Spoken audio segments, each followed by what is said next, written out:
We're going to discuss the basic functions of your DSLR. One of the most important parts about taking a photo is that it's properly exposed, that it's not too bright and it's not too dark.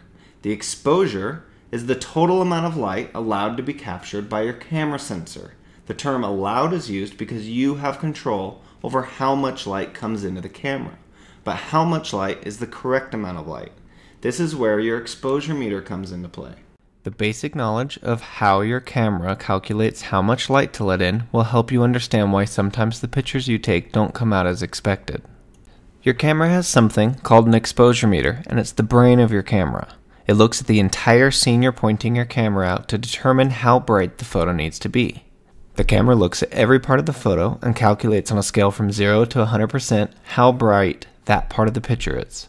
The camera averages the brightness levels in the entire scene and adjusts the settings so it averages 50%. It does this by adjusting the camera settings either to let in more light or less light. The meter communicates back to us through the exposure indicator.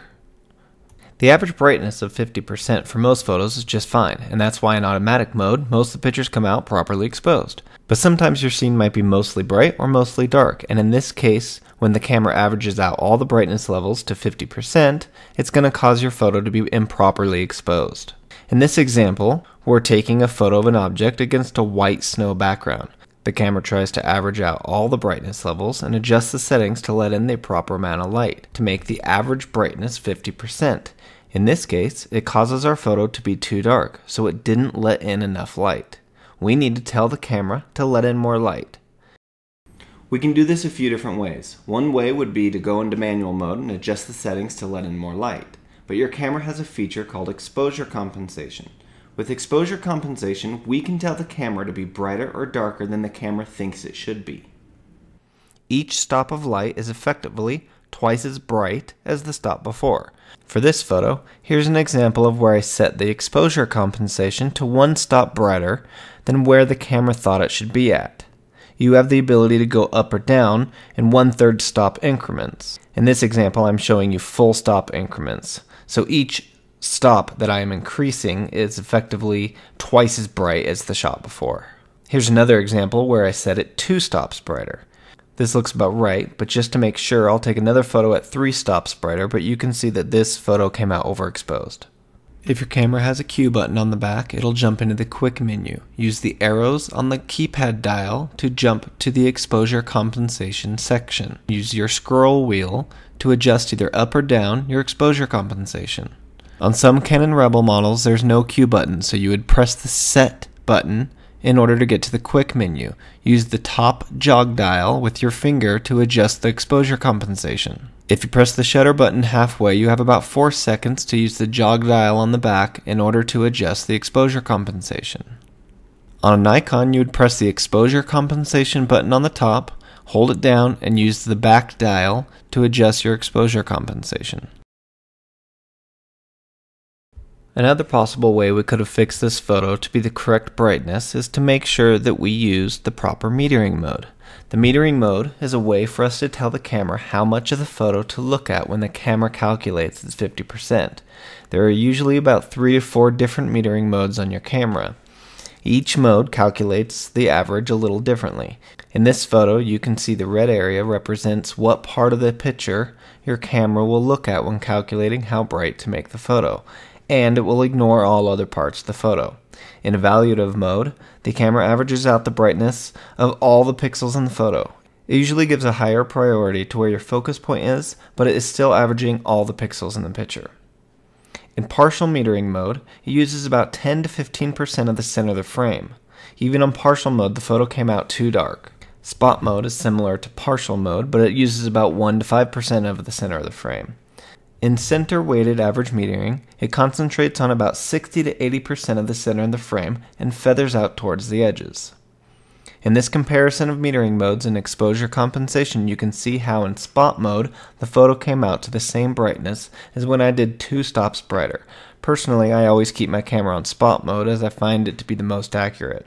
This will also help those instances where you have a subject indoors standing next to a bright window and your picture comes out looking like a silhouette.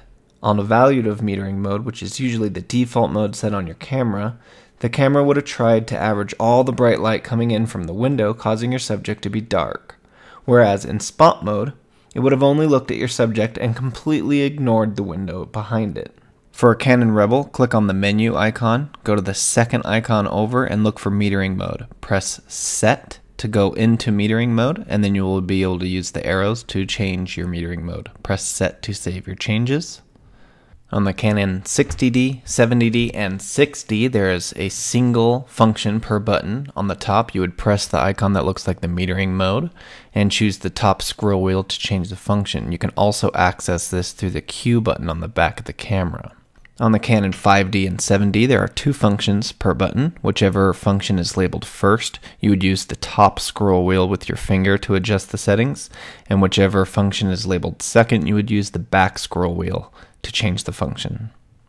On a Nikon, you will press and hold the metering mode button on the top and scroll the back scroll wheel with your thumb to change the metering mode. Now that you have a better understanding of how your camera calculates how much light is let into your photo, you can see that sometimes your camera is wrong. This is when you might want to get out of automatic mode and go into one of the other modes where you have more control over how your light is captured. There are 3 different ways to control how much light is captured by your camera. The first one is ISO, or ASA, similar to film speed. This is how sensitive the camera sensor is to light. The second is shutter speed. This is an actual shutter that opens and closes in front of the sensor, and you have control over how long that shutter is open. The third is aperture, also called f-stop. This is an actual iris opening built into the lens that lets in more or less light. Each of these settings affects the photo differently. ISO is how sensitive your sensor is. Each time you increase your ISO by 1 stop, you are capturing twice as much light as before. ISO 100 to 200 is 1 stop, in turn doubling how sensitive the sensor is. 200 to 400 is another stop. 400 is twice as sensitive as 200, which is twice as sensitive as 100. The higher the ISO, the more noise is in the picture. ISO 100 will give you the best quality, leaving your photo virtually noise-free. So, ISO directly affects the quality of your image. The lower the ISO, the better the quality, but it takes longer to capture light. The higher the ISO captures light faster, but as a result you get noise and grain in your image. Another setting you can change to control how much light is captured by your camera sensor is the shutter speed. This is an actual shutter in front of the sensor that you have control over how long it's open for. When a camera sensor is exposed to light, it merges all the light into a single image. If your subject is moving while you are taking the photo, you will need a fast shutter speed in order to freeze them or to make them appear as if they are not moving. If the shutter speed is open for a longer period of time and the subject moves during the time the shutter is open, your subject will appear blurry, even if your camera is on a tripod. Sometimes you want your subject to be blurry. In the example of a waterfall or a dripping faucet, sometimes you want the water to appear as if it's flowing or in motion. You would set your shutter speed to a longer time value to capture the motion while the shutter is open. If you want the water to appear still or frozen, you would want your shutter speed to be faster or a shorter time value to freeze the water. So your shutter speed affects the appearance of motion, but it also lets in more or less light. The third setting you can change to control how much light is captured by the sensor is aperture, also known as f-stop. The f-stop is the iris opening of your lens. f2.8 is a wide opening, allowing in more light. f22 is a very small opening, letting in a small amount of light. Some people really get confused here since it appears as if a smaller number means more light and a larger number means less light, but the f-stop is actually a fraction number, so f2 is more like 1/2, which is larger than f22, which is like 1/22, which is a smaller number. Another way to think of it is like wire gauge numbers, if you're familiar with that. The aperture, or f-stop, also affects the depth of field, which is how blurry the background is, or how much of the photo is in focus. The wider open the aperture, like f2.8, will cause a very blurry background, which is good for portraits. A small aperture, like f22, will cause a very sharp picture with everything in focus, which is good for landscapes. In P mode, or program mode, the camera will automatically choose the shutter speed and the aperture for you.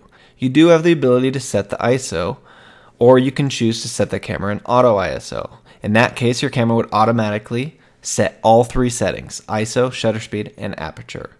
One thing a lot of people don't realize is that in P mode, you do have the ability to change the settings the camera set for you. You can only do this during the 4 seconds that the shutter speed and aperture is displayed on the LCD after focusing. You can scroll the wheel on the top of the camera to change the aperture or shutter speed, and the camera will automatically adjust the other settings for you to keep the image properly exposed. In TV on a Canon, or S mode on a Nikon, which stands for time value or shutter mode, this is where you have the ability to set your shutter speed, and the camera will automatically adjust the other settings to get the proper exposure. Again, you can either set the ISO manually or put it in auto. You would use this setting if the shutter speed was the most important part of the picture.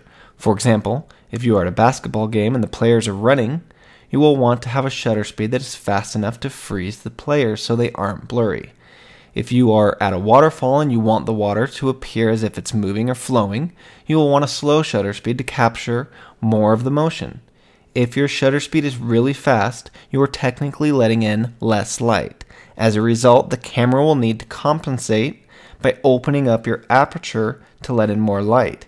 In AV mode, which stands for aperture value, you will set the aperture or f-stop, and the camera will set the other settings to get the proper exposure, such as the shutter speed, and if you have auto ISO, it'll set the ISO also. If you want a blurry background for a portrait, you would choose one of your widest apertures, for example f2.8.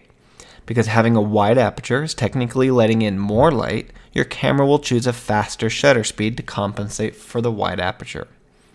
In M mode, or manual mode, you get to control all three settings on your own. In this mode, instead of the meter indicator staying in the middle as you change your settings, the meter indicator will jump around as you change your settings, showing you how bright or dark your photo is at the current settings. The meter indicator will only appear when you press the shutter button halfway to focus it. It will stay on the screen for about 4 seconds, or as long as you're changing some settings. Make sure you're pointing your camera at your subject, because if you're pointing the camera to the ground while you're changing the settings, it will be metering the brightness of the ground and not your subject. In this photo, I have a proper exposure at ISO 800, a shutter speed of 1/30th of a second, and an aperture of f6.3. But as you can see, the dog is wiggling, and because my shutter was too slow, it picked up motion in the photo. I will need to speed up the shutter to freeze the action of the dog wiggling. It looks like at about 1/125th of a second the dog appears motionless, but as I increased the speed of the shutter, less light came into the camera, causing the photo to be 2 stops too dark. To fix this, I can widen the aperture by 2 stops to bring back the proper exposure. At f3.2, the exposure is correct, but now you can see the dog is out of focus due to the depth of field being shallower than at f6.3. So, changing my aperture in this case won't work, because I don't want an out of focus photo, and I don't want a blurry photo from the dog moving. My only other option is adjusting the ISO. I'll bring the aperture back to f6.3, and I'll increase the ISO by 2 stops to get the proper exposure.